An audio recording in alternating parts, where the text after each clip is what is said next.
নমস্কার বন্ধুরা, কেমন আছেন সবাই? আশা করি সবাই ভালো আছেন। আজকে আমার রান্নাঘরে সবাইকে স্বাগত জানাচ্ছি। প্রথমে আমি চলে এসেছি বাজারে। আজকে রুই মাছ নেব, তার জন্য আমি এখানে রুই মাছ নিয়ে নিয়েছি এবং আমি বাড়িতে এনে খুব ভালো করে ধুয়ে নিয়েছি। এখানে রুই মাছগুলি পরিষ্কার করে ধুয়ে নেব। তারপর আজকে যে রেসিপিটা করব সেটার নাম হচ্ছে রুই মাছের কালিয়া। অনুষ্ঠান বাড়ির মতো রুই মাছের কালিয়া করব। তার জন্য রয়েছে এখানে পেঁয়াজ কুচি, এখানে টমেটো কুচি, আদা কুচি, আদা রসুন বাটা রয়েছে, আর রয়েছে ধনেপাতা, কাজু আর আলমন্ডস। আপনারা চাইলে এখানে কিশমিশও ব্যবহার করতে পারবেন। আর এখানে গোটা গরম মশলা, তেজপাতা রয়েছে। এই যে রয়েছে টক দই। তো রুই মাছের কালিয়া বানানোর জন্য প্রথমে আমি নুন হলুদ দিয়ে মেখে নেব মাছগুলিকে। তারপর আমি সর্ষের তেলে একটু ফ্রাই করে নেব, হালকা এভাবে ফ্রাই করে তুলে রাখবো মাছগুলিকে।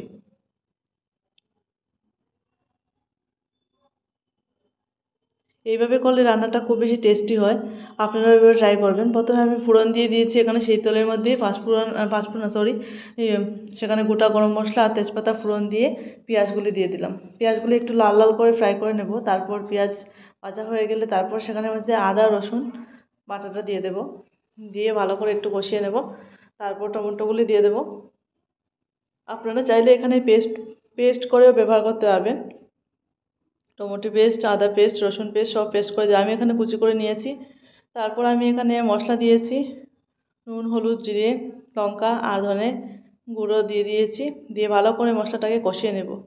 মশলাটাকে ভালো করে কষাতে হবে। এদিকে আমি দইটা ফেটিয়ে নিয়েছি আর কাজু বাটাটা দইয়ের সঙ্গে করে দিয়েছি, আর হাফ চামচ সঙ্গে চিনিও দিয়ে দিয়েছি।